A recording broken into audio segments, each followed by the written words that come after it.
¿Qué tal? Buenas noches. Bienvenidos a Espiral. Esta democracia nuestra no nos ha servido para mejorar nuestras condiciones económicas. A lo mejor por eso más del 70% de las mexicanas y los mexicanos no estamos contentos con la democracia que hoy tenemos. Y es que este sistema político no ha mejorado nuestros ingresos, no nos ha hecho más fácil encontrar un trabajo. Olvídese, ha sido más difícil poder ahorrar, tener una pensión digna, tener un mejor sistema de salud. En fin, el modelo económico, francamente, nos tiene bastante insatisfechos. El Centro de Estudios Espinosa Iglesias, junto con un número importante de economistas, habría que decir de centro, de izquierda y de derecha, va a producir este libro, El México del 2012, Reformas a la Hacienda Pública y al Sistema de Protección Social. Tómenlo por bueno, aunque ahora hablaremos más extensamente, esta puede ser la gran propuesta económica que transforme al país. Vale la pena escucharla con cuidado, ver cuáles son sus buenos dulces y cuáles son sus costos. De eso hablaremos hoy, de cómo transformar la economía de este país para que México crezca en toda la estatura que se merece. Comenzamos.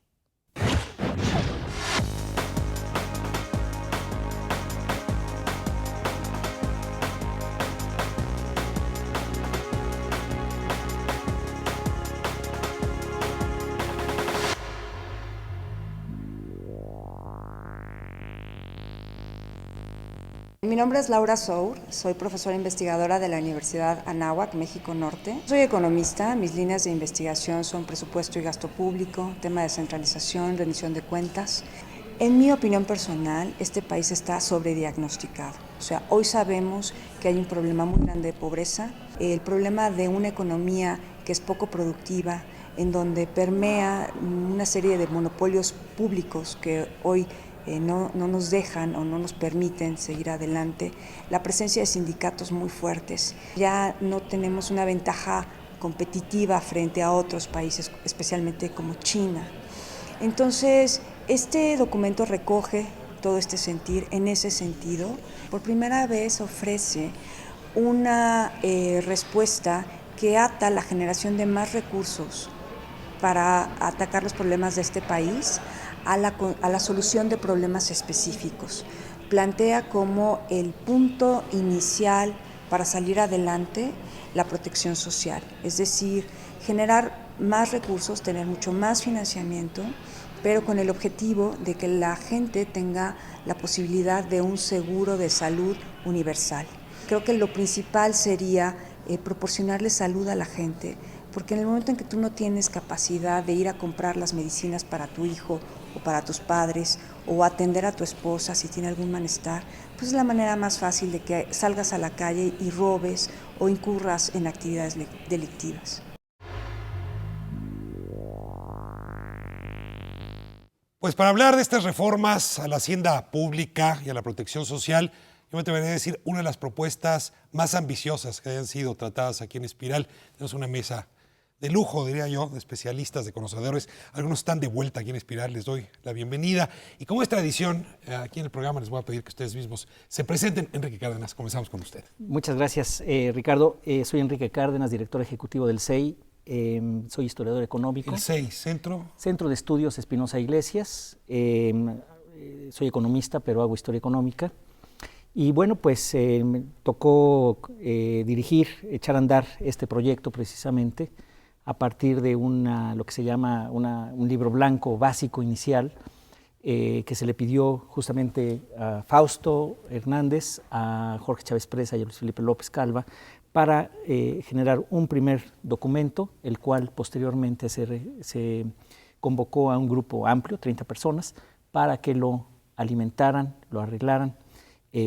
Tuvimos una encerrona, ahí se volvió a modificar el documento, regresamos y todavía se volvió a enviar a todos y dio 6 vueltas antes de que fuera dado el visto bueno, digamos, por todos ellos. Entonces es un documento que lleva un rato trabajando. Un documento fuerte, le vamos a dedicar dos programas para discutirlo, que en efecto no solamente se dedican a lo que se había hecho antes, la reforma hacendaria, sino lo ligan con el tema de protección social y derechos sociales de una manera muy sólida. Señor Murayama, me da mucho gusto tenerte aquí.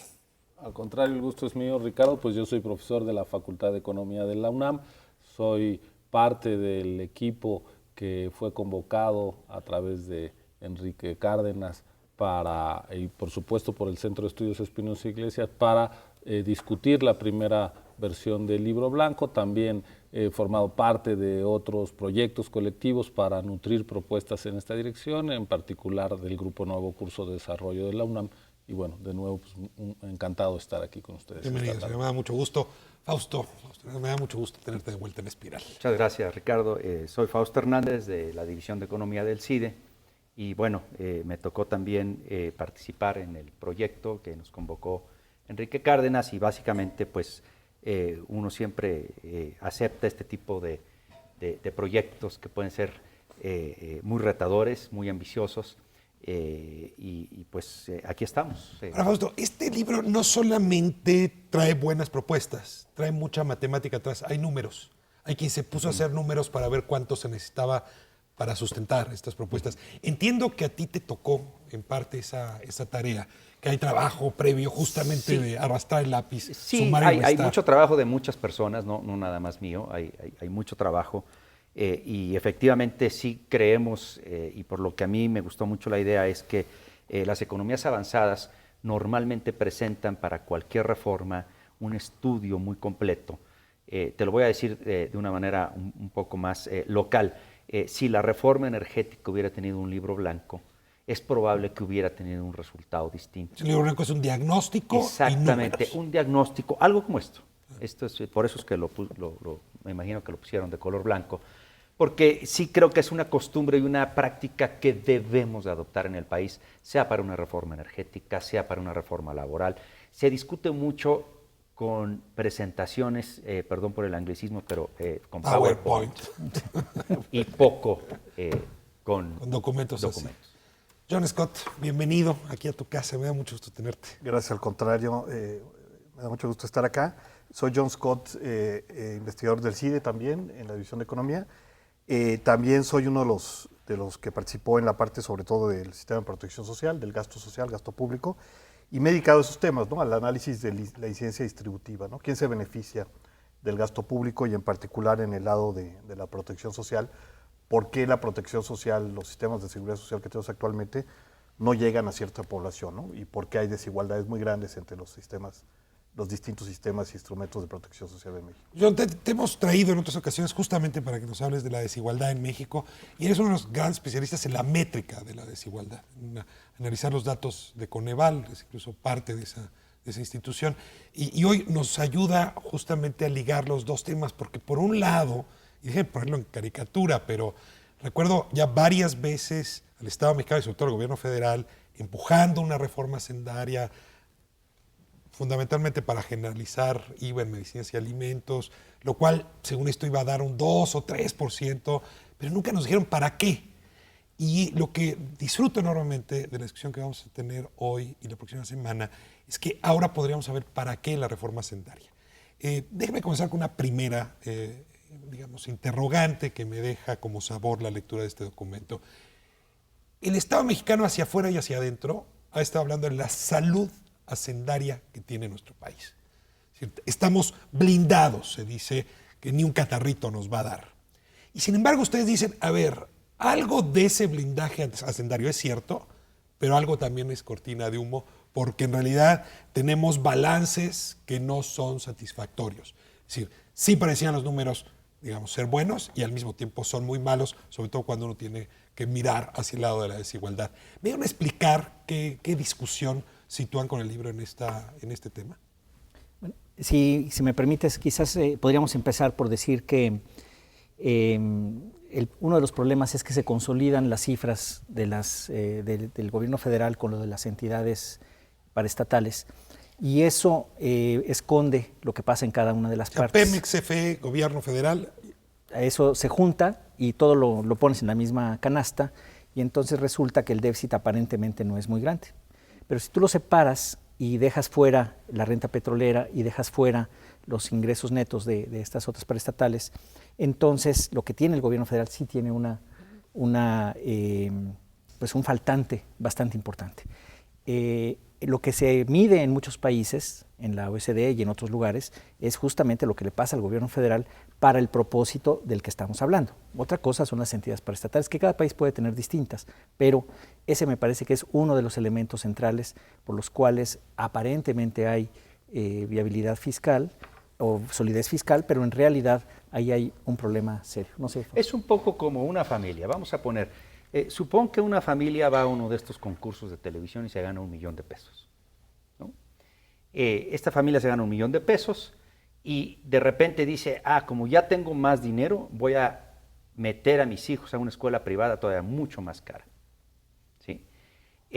Con los ingresos que tenía esta familia ese premio del $1,000,000 es el petróleo, en el caso del Estado. Exactamente.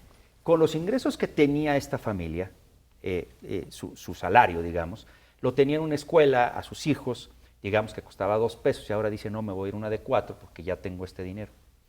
El asunto es que su salario no da para pagar la de 4 y entonces empieza a tomar el $1,000,000. Hasta que se lo acaba. Hasta que se lo acaba. Pero como subió su nivel de vida en el momento que se acaba, pues va a quedar en problemas. Una de dos, o va a tener que ajustar sus ingresos, su gasto de manera muy fuerte hacia la baja, o va a tener que encontrar otra manera de tener ingresos recurrentes periódicamente. Es decir, tenemos un Estado con pobres ingresos que se está financiando con el petróleo. Fundamentalmente Así es es. eso. Ese es el argumento. Ahora, ahí tienen una definición que me llama la atención. Tenemos un mal balance patrimonial. ¿Es esto mismo que está explicando Fausto? En efecto, lo que tenemos es que el gasto corriente, el gasto de operación de las administraciones públicas mexicanas del Estado, se está financiando con un recurso que no se va a renovar. Es decir, no estamos utilizando la renta petrolera para invertir, por ejemplo, en infraestructura y generar nueva actividad económica que en el futuro nos garantice un flujo de ingresos. Literalmente estamos quemando el petróleo en pues, los sueldos de los maestros, de los médicos. En la burocracia en general. Así es, pero incluso sin hablar en términos peyorativos que a veces suele tener la palabra burocrática, ¿no? O sea, en maestros, en médicos, en enfermeras, en cosas que son del todo necesarias, pero que las financiamos muy mal. Y un problema adicional no solo es este desbalance que se oculta, que se maquilla, como bien decía Enrique, gracias a los recursos que tenemos por Pemex, sino que aún así, seguimos manteniendo este aparente equilibrio, es un equilibrio muy a la baja, es decir, nosotros tenemos un nivel de gasto que está por debajo de las necesidades del país. Y entonces no es lo mismo que Alemania tenga un déficit del 3, 4, 5 u 8% con una recaudación de casi el 40% del PIB, y un nivel de gasto del 45%, que está recaudando el 12%. Si nosotros no tomamos en cuenta lo que nos da Pemex, tenemos una capacidad recaudatoria en América Latina que solo le gana, y por una décima, a Haití. Es decir, somos un país con un Estado muy frágil, y esto no solo tiene implicaciones en términos económicos, que son muy graves, sino en términos políticos. Yo creo que esta debilidad del Estado es la expresión clara de la fragilidad, de la falta de legitimidad del Estado mexicano para hacer cubrir a los contribuyentes, a los ciudadanos, con sus obligaciones. Sí, de hecho, el libro arranca con el dato del Latinobarómetro, donde somos el país en América Latina, cercanos a Uruguay, a Guatemala, con mayor rechazo a la democracia. Casi 73% no está contento con la democracia. Menor aprecio, sí. Y podría ser, en efecto, de un lado por la falta de recaudación, pero, a ver, John, el dato que me llamó enormemente la atención está bien por el lado del gasto. Es decir, otra vez, si juntamos a los países OCDE o parecidos a nosotros, resulta que el promedio de gasto, si quitamos protección social, o sea, seguro social, etcétera, pues son del 20%. En México está rondando el 8% del Producto Interno Bruto. Es una barbaridad. Es decir, por ese lado también está, como decía Ciro, un gasto muy menor al que sería necesario en nuestro país. Sí, yo creo que el costo de la estabilidad que hemos tenido sin duda fiscal es eso, ¿no? Que lo hemos tenido al costo de tener un sistema de gasto tremendamente pequeño en comparación, no nada más a países de la OECD que gastan 30-40%, sino inclusive a países como Brasil o Argentina dentro de la región. Ahora, es importante reconocer que no es nada más un problema de gastar más, ¿no? Es un problema también de gastar mejor. Yo creo que estamos, ha habido avances en la manera en que gastamos los recursos limitados que tenemos. Sin duda hay mucho más transparencia hoy en día de lo que había en el pasado. Hay instancias como Coneval que evalúan la calidad del gasto en el ámbito social, pero lo que todavía no tenemos es, por ejemplo, un sistema integral de gasto. Gastamos en una cantidad enorme de programas sociales descoordinados entre sí, con conflictos abiertos entre sí, ¿no? Por un lado gastamos, por ejemplo, damos subsidios agrícolas muy fuertes que elevan la desigualdad en el campo, y por el otro lado gastamos en programas como oportunidades para bajar la desigualdad en el campo, ¿no? Hay una serie de conflictos. Pero hoy día te invitamos aquí a hablar justamente de Procampo, ¿no? Que es era para los agricultores más ricos y oportunidades para los que ni siquiera son agricultores. Exacto. Y en el ámbito de la política de protección social, pues también, ¿no? Tenemos, por un lado, sistemas de seguridad social para la población formal que benefician, pues, a una minoría de la población. La mayoría de la población no tiene acceso a esos sistemas. Y por el otro lado tenemos sistemas de ataque a la pobreza, pues que obviamente no cubren, no están diseñados para cubrir y no tienen el nivel de gasto necesario para cubrir los riesgos que enfrenta la población. Retomando un poco la metáfora de Fausto, es decir, la familia, además de pagar la escuela, tiene que pagar la comida y la tarjeta de crédito y lo que compró los electrodomésticos, y todo eso requiere de una cierta integralidad. Yo, digamos, entiendo, siguiendo esa metáfora, cuando se argumenta que hay que cobrar más impuestos, que en realidad eso sería lo que la familia necesitaría, pues, para poder mantener el ritmo de gasto. Ahora, eso de pagar más impuestos a nadie en el mundo le gusta y a nosotros tampoco. Les voy a pedir, si no es arrogante hacerlo así, que me convenzan. ¿Por qué tendríamos, además de estos argumentos generales, por qué yo tendría que pagar más impuestos, pagar más IVA?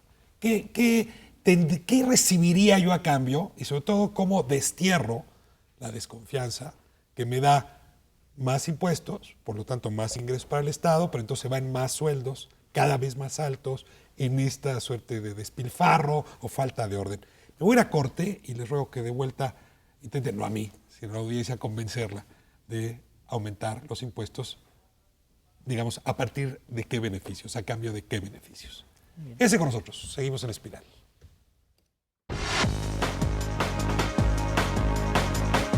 México y en general los mexicanos somos muy individualistas. Nuestra perspectiva de lo que es mexicano termina donde termina nuestra familia y nuestros amigos. Hoy por hoy existen dos Méxicos, unos que pagan impuestos y otros que no. Y ya las condiciones financieras no permiten que tengamos gente que no paga. Pues ese es el mensaje más importante para ellos, que todos tenemos que contribuir.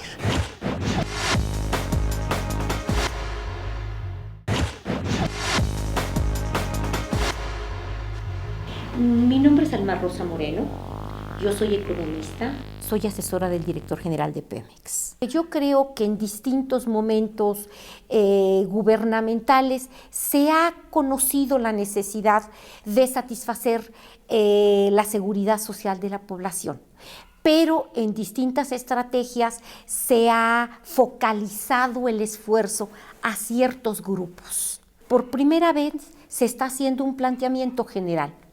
Se habla primero de lo que necesitamos, crecer, una sociedad con mayores satisfactores, con más cultura, con mejor educación, con mejor salud. Pero para ello tenemos que tener la conciencia de que esto solo se financia con recursos que se obtienen de la misma economía. Lo que se buscaría sería desaparecer estos impuestos a la nómina, estos impuestos que solo se cobran a los empleados formales y sustituirlos por otro tipo de recaudación para financiar esta seguridad social sin distingo. Si usted a mí me preguntara cuál es el mayor valor que yo le veo a esta propuesta, a esta iniciativa, es esa necesidad de que la sociedad tome conciencia de que lo que quiere, que son todos los beneficios que le estamos proponiendo tener, tiene un costo. Y la primera al aceptar que el costo se puede pagar, la primera que estará perfectamente vigilante de que el beneficio se reciba sea la misma sociedad. Eso se llama responsabilidad cívica, conciencia cívica, y con ello es con lo que se construye un buen país. Estamos de vuelta en Espiral hablando de la reforma hacendaria y la reforma a la protección social. Y bueno, un poco antes de irnos a corte, quizá un poco de manera abusiva, decía, ¿por qué alguien estaría dispuesto en este país a tenerle confianza al Estado para que cobre más impuestos? ¿A cambio de qué?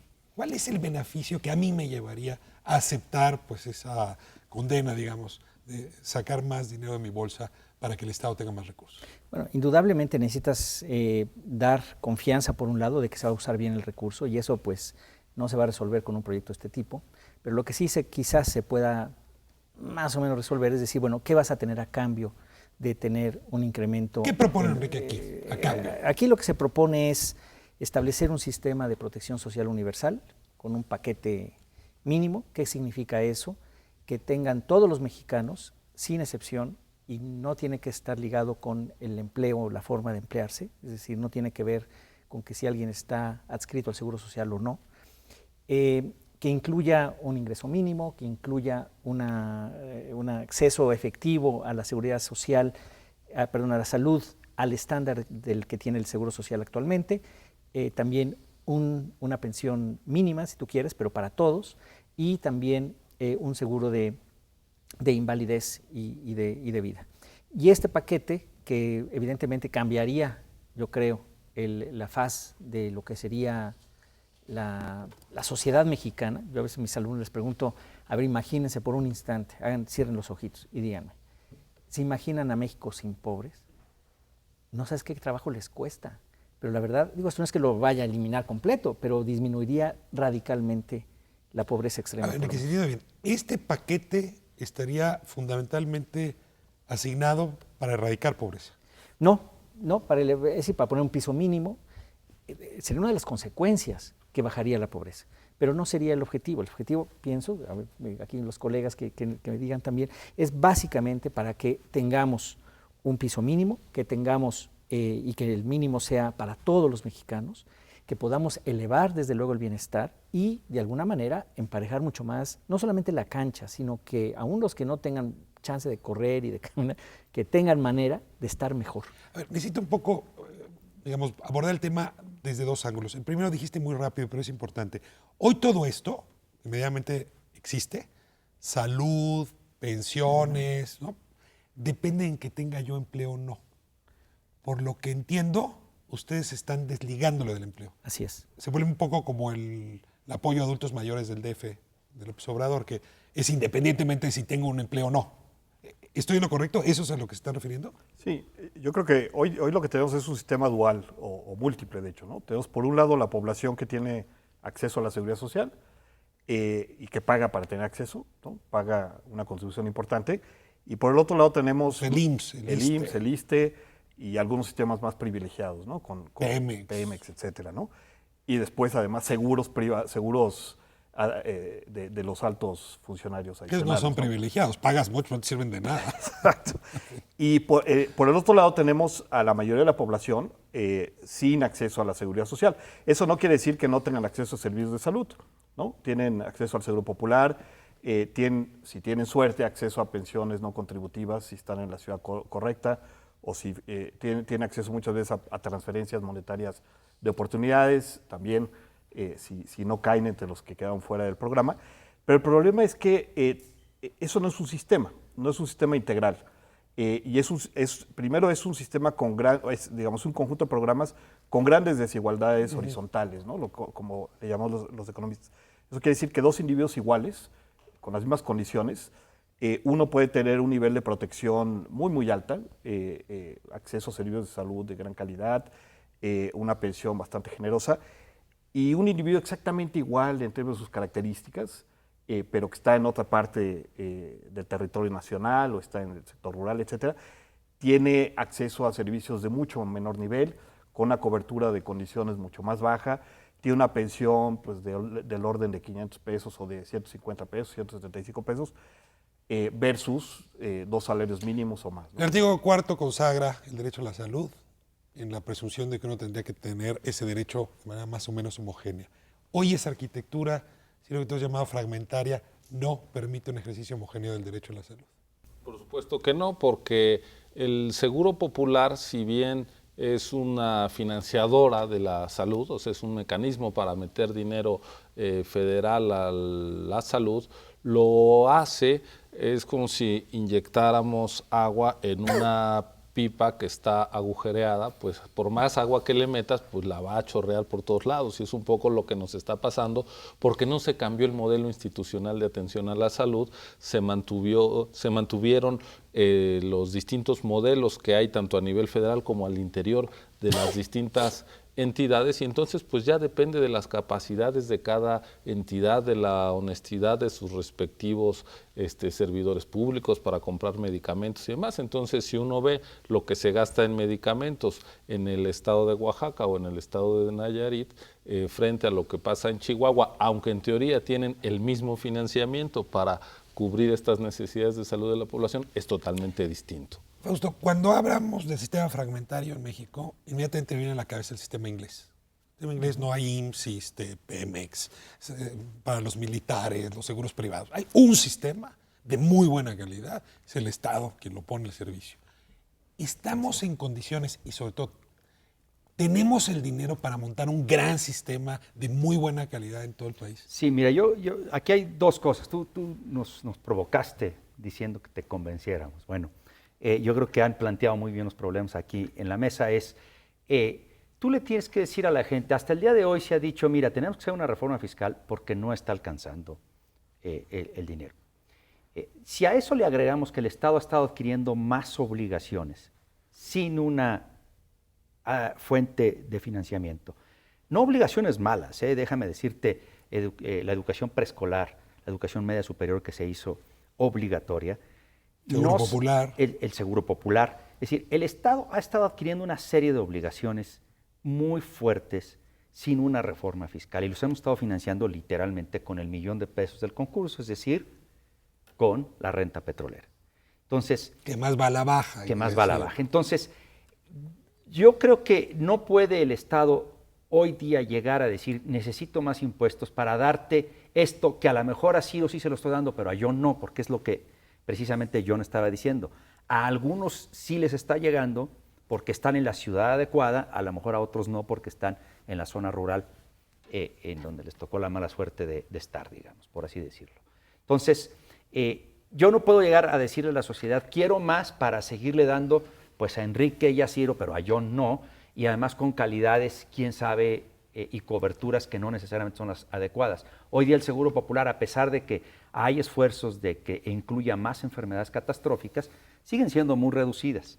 Si tú estás asociado al IMSS, tienes acceso a toda enfermedad catastrófica de la que tú puedas sufrir. Diálisis, sí. me la Entonces, pueden lo que hacer, aquí se cáncer. propone es todo mundo, independientemente de dónde vivan, de dónde estén, van a tener un seguro de salud tipo IMSS, con todas las enfermedades que hoy día cubre el IMSS, todas las catastróficas. Pero Entonces, mejor tiempo de espera, ¿no?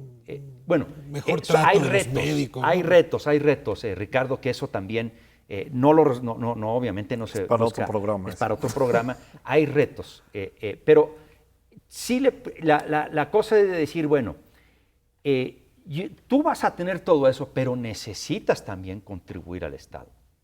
¿Sí? Entonces, de aquí que necesitamos fuentes alternas de financiamiento. Entonces, tú vas a tener una pensión, vas a tener seguro de salud tipo IMSS, y no es una reforma que pues a lo mejor va a beneficiar a Ciro, pero a John no, y además no sabemos cómo. Algo más sobre salud, porque quisiera hablar de pensiones. Sí. Un elemento que va más allá de lo de salud, que es muy importante. A ver, para quienes no forman parte del mercado formal, tener algo equivalente al IMSS sí sería un salto cualitativo frente a lo que está ofreciendo hoy el Seguro Popular, pero además por el lado de, digamos, el atractivo de la propuesta, creo que hace mucho sentido, no solo por que vas a cubrir a más gente, sino porque tú estarías liberando el costo de las contribuciones al IMSS, al menos en materia de salud, y estarías abaratando la contratación. Es decir, tendría aquí un incentivo tangible para los empresarios. Quiero dedicarle un poco los más trabajadores. Y a los esta- trabajadores. por Mañana, supuesto. el día de mañana, si esto pasa a un trabajador formal, le llega su cheque con más A dinero. ver, ahí voy. Me importa mucho Aunque tratar pagaría esta... más impuestos. A ver, Aunque pagaría más impuestos. los detengo ahí con respecto a este tema porque vale la pena desarrollarlo un poco más, pero déjenme nada más entender bien el paquete básico. Sistema de salud de buena calidad que vuelve homogéneo el ejercicio de derechos. Pensiones. La mayoría diría, pues yo ya tengo sistema de pensión, estoy en las Afores. Pero cada vez veo más estudios que nos dicen que lo que estamos aportando a las Afores pues no me van a garantizar una vejez pues tan mala como la vida que tengo hoy, digamos. ¿No? Me refiero con ingresos Mira, por los te con lo los que digo tengo hoy. en unos segundos. Hay 42 millones de cuentas en las Afores cuando hay apenas 15 millones de trabajadores. Esto quiere decir que hay muchísimas más cuentas que gente acumulando derechos. Un estudio del propio Santiago Levy, que es impulsor de... O sea, 42 millones de beneficiarios y solamente 15 millones aportando. 42 millones de personas que alguna vez han pasado Alguna por vez una es- Afore. alguna vez entran, entraron. salen, Entonces, entran, ¿cuál es salen. el problema? Que nosotros tenemos 15 millones de trabajadores, pero esos 15 millones de trabajadores no son los mismos. Un estudio de Santiago Levy demostró que midiendo 10 años la contribución a las Afores, el tiempo de contribución promedio es del 50%. Para que tú obtengas la pensión mínima, esta de 3,000 pesos, tienes que cotizar durante 1,250 semanas. Esto es algo así como 24 años de tu vida trabajando y cotizando.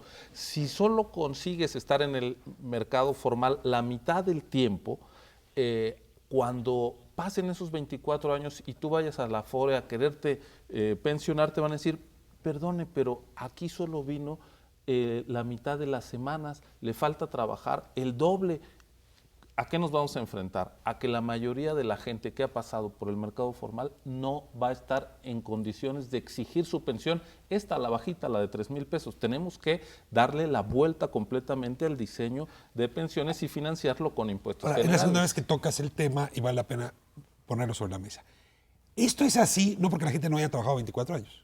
Es porque solamente habrá trabajado 10 o 5 Sí ha trabajado en un 24. mercado todo el formal. tiempo. Pero ha trabajado El todo tema el es que ha tiempo. estado en la informalidad. Exacto. Ha estado saliendo y entrando. ¿no? Este modelo trata de enfrentar la circunstancia de la informalidad, Trata en la de que hacerse entiendo cargo. estamos la gran mayoría y vamos todos a la informalidad. ¿Estoy en lo correcto? Trata de hacerse cargo de la dinámica real del mercado de trabajo mexicano, que es altamente volátil en términos de permanencia en la formalidad. Los que somos profesores de universidad, como algunos de nosotros, somos de ese 20% privilegiado estable que hay cotizando todas Sí, las quincenas, cobramos la todas las quincena. semanas, pero la mayoría de la gente está entrando y saliendo, está trabajando de un proyecto y luego en otro. Bueno, si la mayoría de la gente tiene una vida laboral que no se amolda al diseño que tenemos, pues lo que hay que cambiar no es la vida de toda la gente, hay que cambiar el diseño de protección. Claro. Ahora, ¿esto qué quiere decir? Que en lugar de tener, como decía Ana Arendt, un boleto que me da otros boletos a partir del empleo, es decir, si yo voy, estoy en el empleo, cotizo para el IMSS, cotizo para la Afore, independiente de esa cotización, me cargo a la espalda mi paquete de derechos. No importa si cotice y cómo cotice. Esto, ya lo adelantaba Ciro, va a impactar en la manera como se contrata en este país, según Así la es. propuesta. Así es. Sería mucho saber cómo afectaría el mercado laboral, porque en realidad entonces no nada más es una propuesta hacendaria y de protección social, sino impacta también en lo laboral. Me voy a corte y ahora sí les pido que se extiendan en esta otra parte sobre protección en un mercado laboral informal. Quédense en Espiral, regresamos.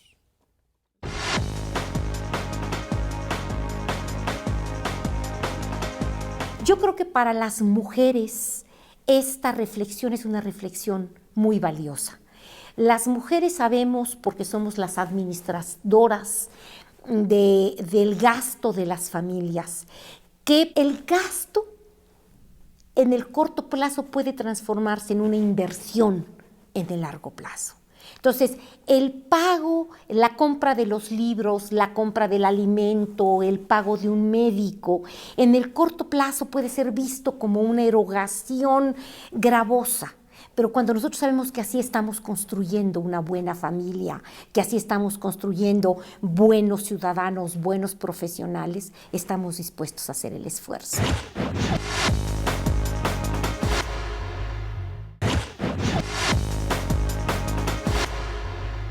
Soy Jorge Covarrubias, abogado, egresado de la Escuela Libre de Derecho y especializado en el área fiscal. Es difícil suponer que los contribuyentes van a pagar sus impuestos de manera gustosa o amorosa. No, van a pagar sus impuestos de una manera forzada por la ley.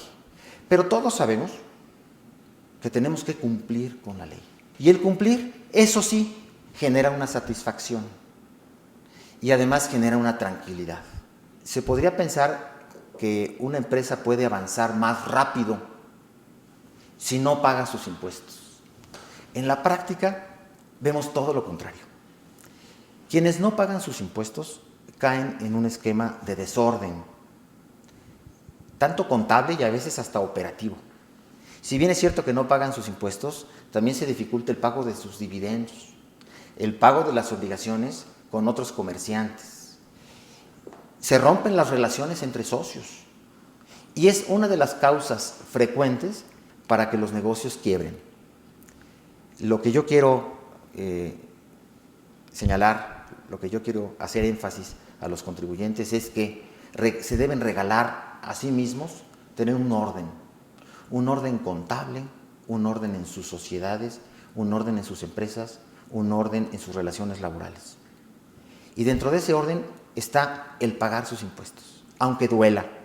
Después vendrá la satisfacción. Y ese orden provocará, estoy seguro, y lo he visto por experiencia, eficiencias muy importantes que generarán ingresos y utilidades que a su vez darán los recursos suficientes para el pago de los impuestos siguientes y de los dividendos a sus accionistas. Entonces, sí me parece que debemos cambiar la mentalidad, una mentalidad, llamémosle, del siglo pasado, por una mentalidad moderna. Estamos de vuelta en Espiral, vamos hacia el último bloque hablando de la reforma hacendaria, la reforma a la protección social y de alguna manera también al mercado de trabajo. Pero para hacer un resumen, decíamos, este país requiere que el Estado, que el gobierno tenga más dinero. Vamos a pagar más impuestos para que tenga más dinero si a cambio obtenemos pues, algo que realmente nos atraiga. Y ustedes están poniendo una suerte de mochila a la espalda que por lo que entiendo traería, digamos, 4 cosas. Un paquete de seguridad, sobre todo de salud, de buena calidad, no como el que tenemos hoy, y donde tendríamos los mismos derechos, sería homogéneo, digamos, para los distintos mexicanos. Un sistema de pensiones que realmente nos diera una vejez digna y para allá vamos todos. Y luego agregaban también un ingreso mínimo, es decir, una suerte como de apoyo a los adultos mayores, pero para todos. ¿De cuánto más o menos? Pues aquí ¿Será unos 1,000 pesos? Ahora sí que... Pues mira, una propuesta es el costo de la canasta alimentaria básica, ¿no? Es importante entender que todos estos beneficios que acabas de mencionar son mínimos. No están diseñados para... No es techo, es piso. Por ejemplo, es una pensión mínima, no es una pensión con la que tú, por ejemplo, estarías... te podría incentivar a dejar de ahorrar. Pero a ver, por ejemplo, en Europa hablan de los 1,000euristas porque en efecto con 1,000 euros más o menos calcula que pueden vivir. Aquí 1,000 euros serían casi 15,000 pesos. ¿No?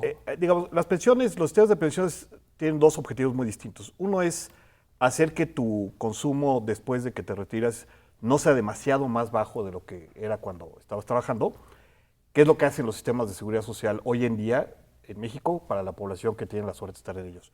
Pero después hay otro mucho más básico que motivó a los sistemas europeos en los 40 y en los 50, en el modelo de Beveridge, que es ofrecer, proteger a la población en edad adulta contra la pobreza extrema en esa edad. Y este componente está diseñado para eso. Está diseñado para asegurar a toda la población la protección contra los más ricos. Ese estado catastrófico. Nada más. Además, obviamente, tú puedes ahorrar y puede regularse públicamente el ahorro vía contribuciones. A ver, en este paquete por lo menos habría un chequecito de 1,000 pesos al mes. Exacto. Sí, dicho Habría un rápido. chequecito de 3,000, ¿no? No, en pensión, en de pensión 3,000. de 3,000. En Con pensión 2 de salarios 3,000, mínimos. por lo menos. Sí. Ahora, añaden a esto, decía Enrique, seguro de vida o de invalidez. O sea que suena bastante bien.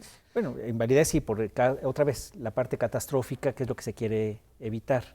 Como sabemos, es parte pues, del problema más serio que tiene una buena cantidad de gente en el país, que es que cuando pasa casi cualquier cosa, casi si vuela la mosca o le pasa casi cualquier cosa, va a caer en una situación muy dramática. Y lo que busca esto es justamente tener una red mínima Si tengo un de accidente, protección. voy a tener...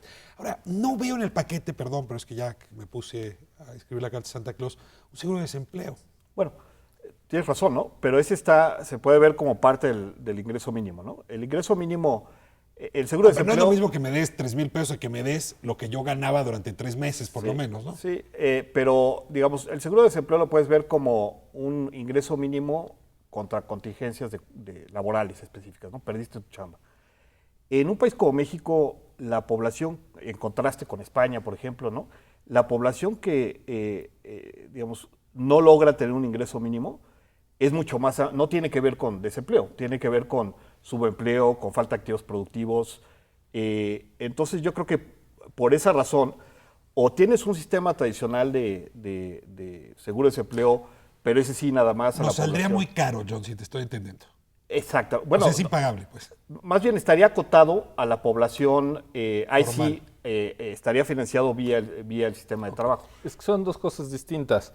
Aquí lo que estás planteando, como dice John, es un piso mínimo financiado con impuestos generales. Desde ese punto de vista, deja de funcionar como un seguro. Generalmente tú aseguras tu coche y estás pagando una prima. Sí, un ingreso. Cuando tú eres un trabajador formal en Europa, estás pagando una prima para la contingencia de que la empresa truene y te quedes así.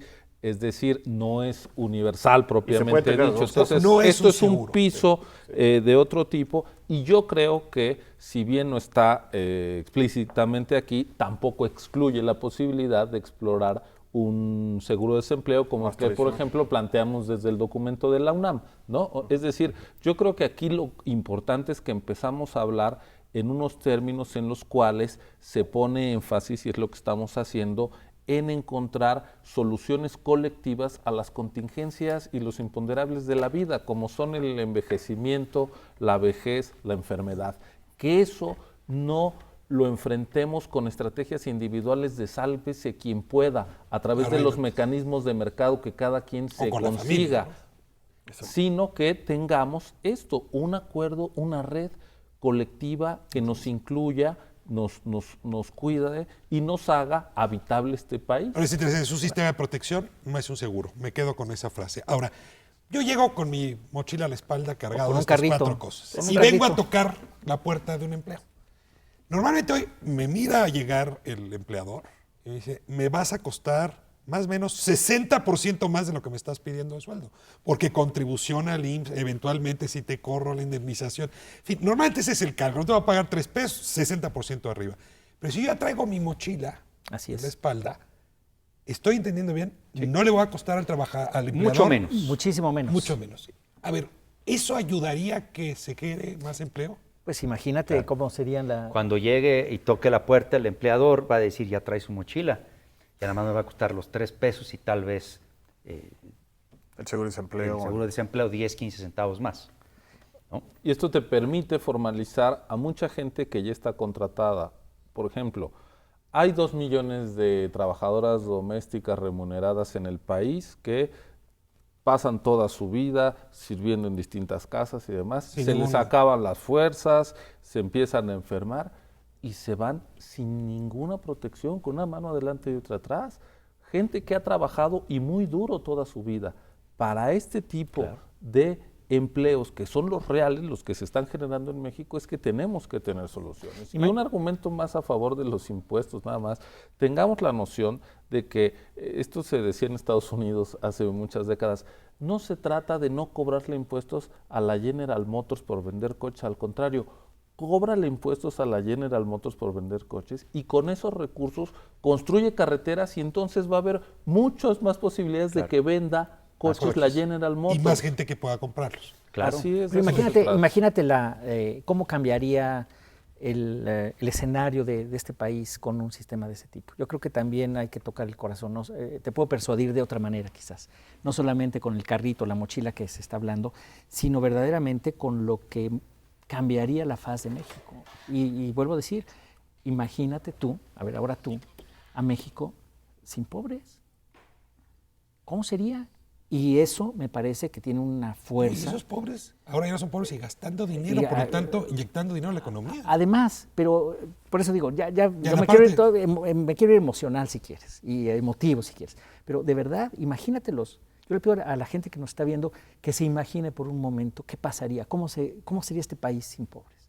Y te aseguro que sí te conmueve, porque realmente México se lo merece y creo que ya estuvo bueno. Si seguimos, como decíamos el otro día, Fausto, ¿cuál es el status quo? ¿Qué pasaría si no hacemos nada?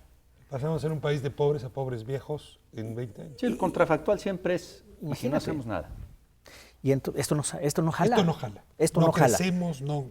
Por eso el tema de que este proyecto le da viabilidad social y económica al Estado mexicano.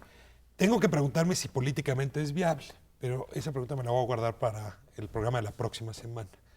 La pregunta es, ¿económicamente es viable? Ya soltaron que es con impuestos generales, ya nos avisaron desde el principio que hay que pagar impuestos para esto. A ver, ¿con qué se financiaría? ¿Me van a llevar el IVA al 30%? ¿Vamos a pagar de ISR 50%? ¿Cómo vamos a financiar esta maletita? Mira, hay muchas, desafortunadamente aquí hay no muchos instrumentos, hay algunos instrumentos sobre los que puedes echar mano. Tienes que encontrar impuestos que son altamente recaudatorios, por un lado, que puedas hasta cierto punto minimizar la elusión. Hay que entender para el auditorio la elusión es pues tratar de no pagarlos usando la propia ley, los huecos que se quedan en la ley. Burlando Exactamente. al fisco. Claro, pero que no es ilegal, eso que quede claro. Entonces, normalmente lo que uno tiene que hacer para tratar de disminuir la elusión es tapar huecos. El sistema mexicano tiene muchos tratamientos especiales. Hay tratamiento especial en IVA, hay tratamiento especial en ISR, tanto para personas físicas como para personas morales. Y por supuesto que hay una manera de Estamos fijar... subsidiando gasolinas. Bueno, y es una manera, aquí, ojo, es una manera de fijar el precio de la gasolina muy sui generis, que nada más este país la tiene. Es realmente sui generis, nos tomaría algo de tiempo. Me quedan 2 minutos de programa. Sí, nos quedaría algo de tiempo. Entonces, sí proponemos eliminar todos estos tratamientos especiales. Y por supuesto que esto va a ser un reto político. Fausto, ¿un IVA a cuánto? A 16%. ¿Con 16 la libramos? Sí, claro. Generalizado. Generalizado. Están hablando de lo que tenemos hoy. Sí. No, pero hoy no es generalizado. No, hoy O no sea, es quitas generalizado. regímenes especiales y con eso lo pagas. No todo. Más los subsidios a las gasolinas. Más subsidios a la gasolina. A ver, tú estuviste aquí en algún momento y hablábamos de que el IVA generalizado afecta a los más pobres. Sí. Este programa, este proyecto, ¿afectaría a los más pobres? O sea, el IVA las exenciones al IVA, tú lo puedes ver como un subsidio al consumo, pero es un subsidio generalizado. Y dada la distribución del ingreso en México, eso básicamente quiere decir que por cada peso que le logras dar a los más pobres, le das 5 o 6 pesos a los más ricos. Eso no se vale. Eso no se vale. Eso quiere decir que, pero sí tiene la consecuencia de que si tú quitas las exenciones, le vas a cobrar un peso a los pobres que antes no les cobrabas. Y ese peso es significativo en términos a su Es ingreso. totalmente... sí. Entonces, aquí la propuesta sí contempla al primer quintil o al 20% más pobre, que hoy día es la pobreza extrema más o menos, devolverle íntegramente... ¿Más que la maleta? ¿Perdón? Más que la maleta. Además de la maleta, una Además de la compensación. maleta, al 20% más pobre, devolverle el IVA. Y además hay una canasta de Hacia alimentos exenta que permanecería. La canasta ¿Qué es la canasta Pero, Coneval? por supuesto, metes Mucho más huevo, metes frijoles, no metes salmón ahumado, ¿no? Es decir, sí, Programas nombre como ya vas- oportunidades se No, mantendrían. no a huevo orgánico, por ejemplo. No, porque Programas por ahí como se meten en oportunidades los se huecos. mantendrían. Sí, yo creo que es una buena pregunta, ¿no? Y yo creo que es una de las cosas que, pues, que en el debate ya más detallado hay que tú puedes ver el tema del ingreso mínimo como lo puedes atender con el conjunto de programas que tenemos hoy en día, pero coordinados en forma efectiva para asegurar que realmente tienes una cobertura completa de la población pobre, o una visión más innovadora y es pensar en un ingreso mínimo universal, tipo, ¿no?, una renta básica ciudadana.